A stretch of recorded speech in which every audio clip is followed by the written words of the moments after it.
fokus kajian pada malam ini saya mengambil bagian dari kajian keseluruhan Palembang dalam sudut pandang naskah. Karena saya adalah basic pengkajiannya adalah kajian naskah, jadi memfokuskan terhadap naskah-naskah yang ada di Palembang. Nah, ketika kita bicara tentang Kesultanan Palembang dalam sudut pandang naskah, tentunya kita ingin membuktikan bagaimana sih keberadaan Kesultanan Palembang itu sendiri, kapan dan berakhirnya di kapan juga gitu ya. Jadi sebagaimana diketahui bahwa Kesultanan Palembang Darussalam itu berdiri pada abad ke-17 yang diproklamirkan oleh Sri Suhunan Abdurrahman pada tahun 1659. Nah, kemudian berakhirnya Kesultanan Palembang itu sekitar abad ke-20, 19 ya, abad ke-19 pada tahun 1823 ketika peperangan Palembang terjadi kekalahan ya pada tahun 1821. Kemudian diputuskan kemudian penamaan Kesultanan Palembang itu dihapuskan oleh Keresidenan Palembang pada tahun 1823 itu setelah Keresidenan Belanda masuk dan bercokol di wilayah Palembang ini. Nah, tentunya ketika kita ingin membuktikan kejayaan Kesultanan Palembang, banyak sekali, mungkin banyak ya, kisah historis Kesultanan Palembang Darussalam khususnya di wilayah Palembang itu sangat minim sekali. Karena kenapa? Karena orang banyak sekali tidak bukti-bukti sejarah khususnya kajian sumber-sumber tertulis berupa naskah itu banyak disimpan oleh masyarakat. Nah, masyarakat kan mereka menganggap benda pusaka peninggalan nenek moyang khususnya yang berupa naskah ini itu sangat diagungkan ya Bapak Ibu ya.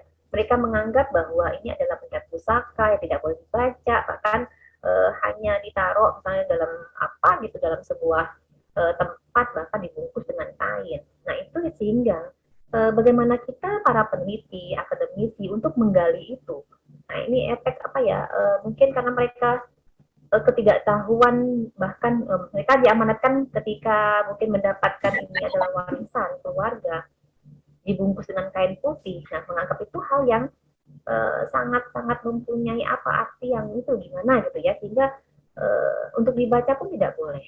Nah, pada akhirnya ketika kami itu pada tahun ketika saya kuliah di UI mengambil filologi pada Fakultas Ilmu Budaya, ya, bukan saya, tapi Ilmu Budaya. Kamu salah baca dan saya Inggris. Jadi Fakultas Ilmu Budaya di UI waktu itu saya menceritakan, tadinya saya itu ngambil kajian Timur Tengah, Bu Nini. Iya. Awalnya itu saya lulus di bagian kajian Timur Tengah karena saya basicnya sastra Arab. Nah, kemudian karena perkuliahan di UI itu kan bebas masuk kelas ya, masuk kelas mana aja ketika kosong. Waktu itu kebetulan saya masih gadis, kemudian masih semangat mengikuti berbagai macam seminar perkuliahan, masuk kelas ini yang ada kelas kosong saya masukin gitu ya. Nah, akhirnya saya masuk di kelas kajian filologi ini. Nah, kemudian saya menceritakan waktu itu kepada Prof. Ahad Yadikram, kemudian Prof. Vivi Pujastuti. Saya bercerita bahwa kondisi di Palembang naskah-naskah itu banyak sekali. Kebetulan itu di rumah buyut saya itu banyak sekali naskah. Waktu saya zaman saya kuliah masih banyak.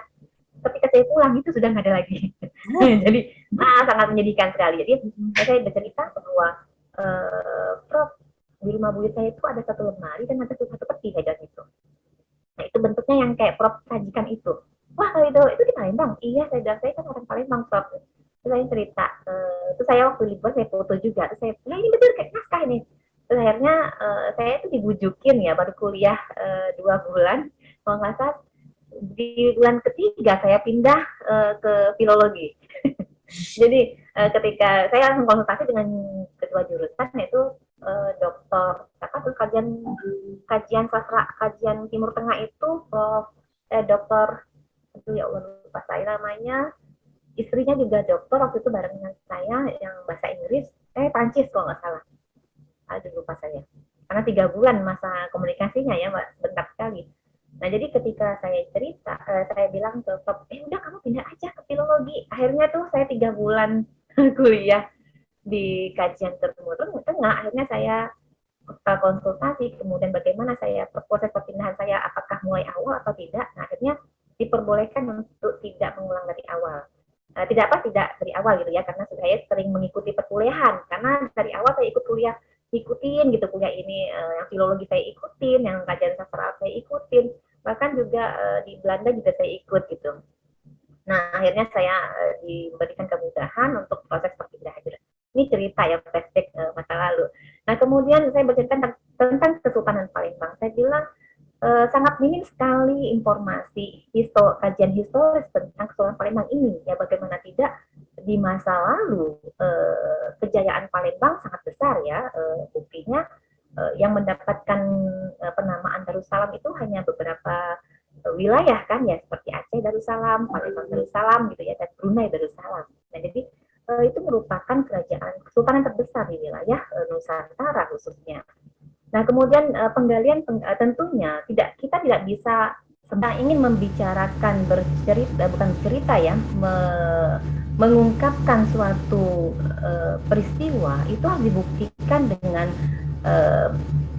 tulisan ya, baik itu bentuk tulisan dalam naskah ataupun dalam bentuk-bentuk yang lain yang bisa memberikan sumber-sumber memberikan sumber primer bahwa keberadaan suatu tempat atau suatu wilayah ataupun kebesaran suatu kesultanan yang dalam hal ini adalah Kesultanan Palembang itu harus dibuktikan dengan beberapa sumber tentunya. Nah, salah satunya adalah sumber naskah.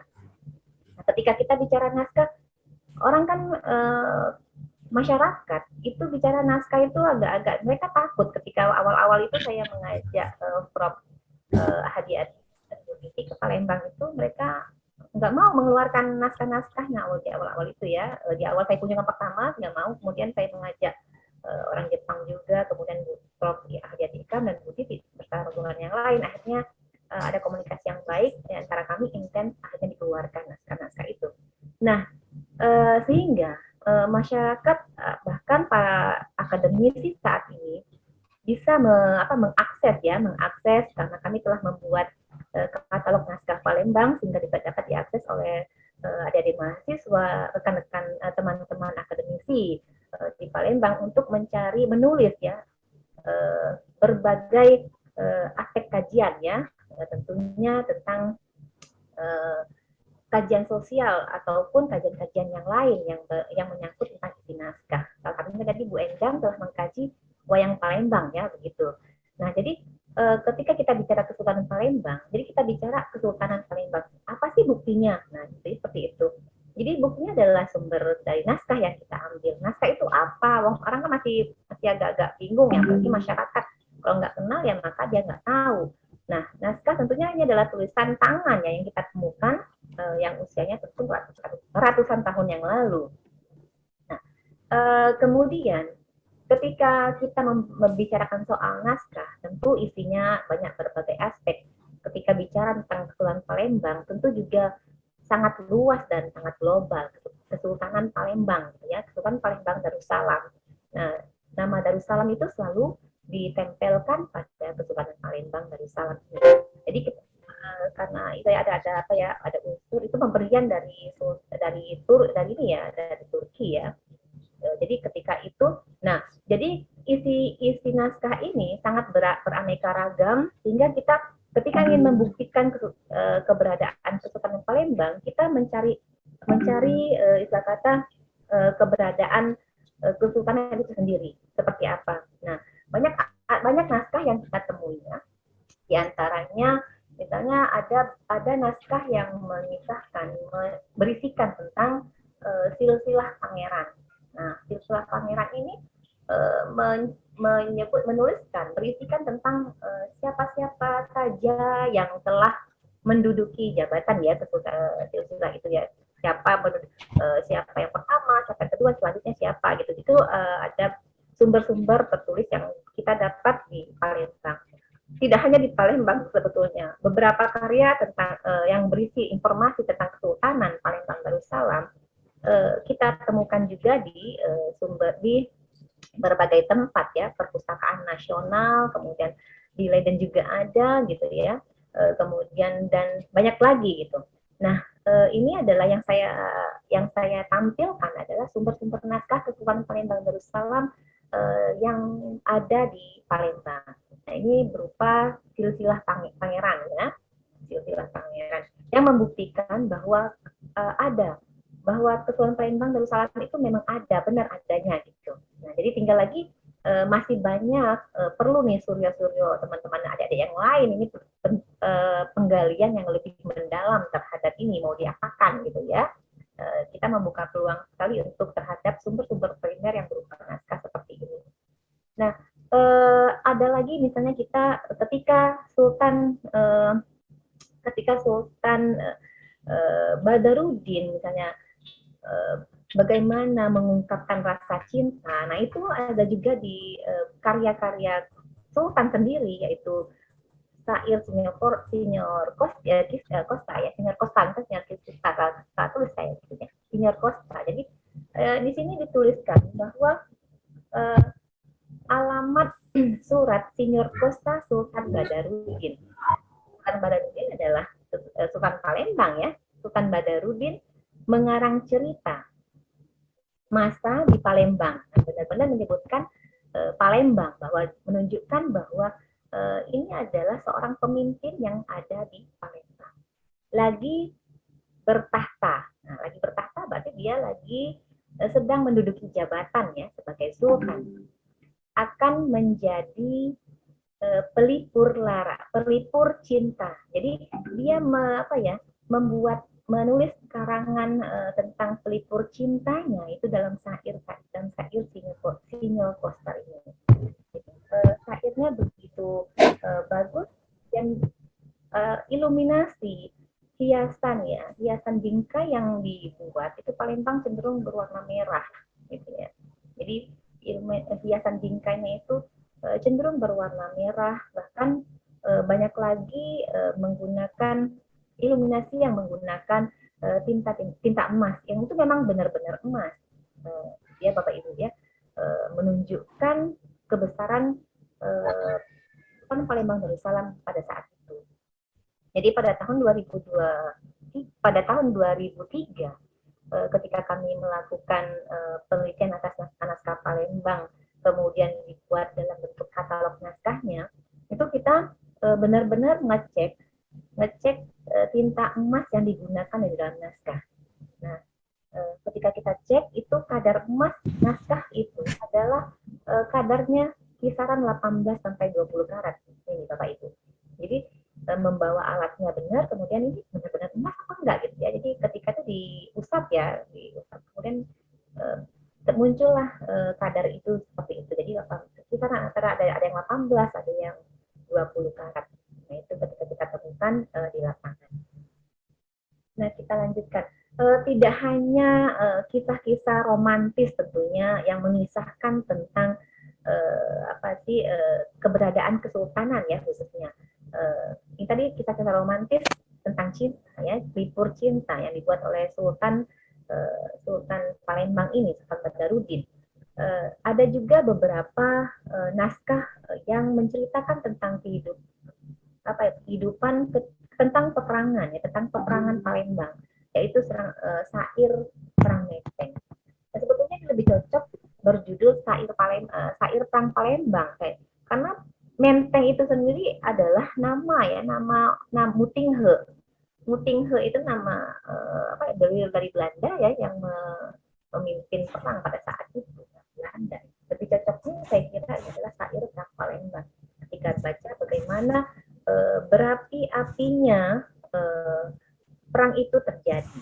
Nah, dalam naskah syair Perang Palembang ini banyak sekali aspek yang perlu dikaji, baik dalam bentuk bahasa, kemudian dari bentuk bahasa kok bisa ya dibuat bahasa Melayu hurufnya Jawi tutun wazan ya, bahasa itu wazan, dalam bahasa Indonesianya mungkin saya itu lebih hafal bentuk bahasa Arab ya, wazan AAB, misalnya AA, BB atau ABAB. Nah, jadi itu adalah bentuk syairnya. Nah, kemudian lagi dari segi bahasa itu dapat pengkajian bagaimana peristiwa perang Kesultanan Palembang ini terjadi. Itu dari segi bahasa. Dari segi banyak lagi dari segi politik misalnya, kita dapat melihat naskah syair Palembang ini tebalnya itu kisaran 230-an halaman. Nah, ini tulisan Sultan sendiri mengisahkan bagaimana terjadinya perang pada saat itu. Di awal pada perang awal 1819 ya, kemudian yang perang Palembang yang berikutnya 1821, bagaimana Palembang mengalami kekalahan. Nah, dua periode perang ini muncul dalam syair perang Palembang ini. Nah, jadi kita bisa melihat, bisa diteliti lebih lanjut bagaimana kalau aspek politiknya, bagaimana misalnya strategi perangnya, gitu. Apa yang dilakukan, kok bisa menang ya. Nah, sedangkan Belanda menggunakan alat-alat berdil yang begitu canggih, seperti itu, alat perang begitu canggih. Kita tidak menggunakan apa-apa, kemudian bisa menang. Nah, itu juga teknik peperangan, mungkin bisa dikaji dari segi itu. Sangat menarik sebetulnya baca syair Kang Menteng. Saya nggak bawa ininya ya, karena ini penggantian laptop, akibat penggantian laptop, jadi file-file itu terbackup-nya itu banyak lari-lari kemana-mana ya. Nah, kemudian dari aspek kita melihat syair Palembang ini yang mengisahkan tentang bagaimana akhir dari Kesultanan Palembang Darussalam ini sampai jatuh ya di tangan Belanda itu pada tahun 1821, kemudian dikuasai oleh Keresidenan sehingga Palembang itu dihapuskan pada tahun 1823. Nah, dari kisah perang Palembang inilah kita bisa melihat ya, begitu Kesultanan dibawa lari, diungsikan ke Ternate. Nah, ada lagi, sehingga kita dapat mengetahui bahwa ketika kita ingin menuliskan tentang kajian historis tentang Kesultanan Palembang Darussalam, saya bicara tentang bagaimana Kesultanan diungsikan ke Ternate, nanti ada sumber naskah yang berbentuk denah Kesultanan Palembang di Ternate. Nah, ini sudah di pengkajian terhadap denahnya sendiri sudah ada ya, namun bagaimana struktur ya, pola tempat tinggalnya itu mungkin perlu dikaji ulang. Bagaimana pola tempat tinggalnya, apakah bentuk kerajaan kecil mengikuti pola yang ada di Jawa, misalnya kerajaan di Jawa, atau seperti apa. Nah, itu juga sebetulnya banyak sekali aspek yang perlu diungkap ya dalam beberapa sumber yang muncul, yang kita dapati dalam naskah-naskah ini. Nah, ini tentunya dalam kehidupan sosial masyarakat Palembang itu ada ini naskah yang disusun catatan pernikahan bagaimana penghulu ya, Natagama, kemudian ada juga mencatat tentang bagaimana pernikahan Palembang itu terjadi. Di sini banyak tertulis di sini, ada yang memberikan emas gitu dan lain sebagainya, kita baca dalam syair ini. Nah, mungkin nanti kita banyak diskusi saja ya pada rekan-rekan sekalian ya. Saya tadinya mau membaca pantun ini Mas Suryo, tapi tadi lupa ya. Iya, Bu. Tapi saya itu hilang timbul gitu. Oke, mungkin itu saja yang dapat saya sampaikan pada malam hari ini mengenai sumber naskah ya, mengenai Kesultanan Palembang Darussalam dalam naskah ya, dalam naskah. Sebelum mengakhiri, saya ini mau ada pantun yang ketinggalan yang perlu saya baca ini, karena saya sudah pulang dari tadi ya. Kapan sudah pergi, hilirmu di orang pulang dan pergi. budaya silaturahmi kita buat melalui Zoom sebagai obat hati.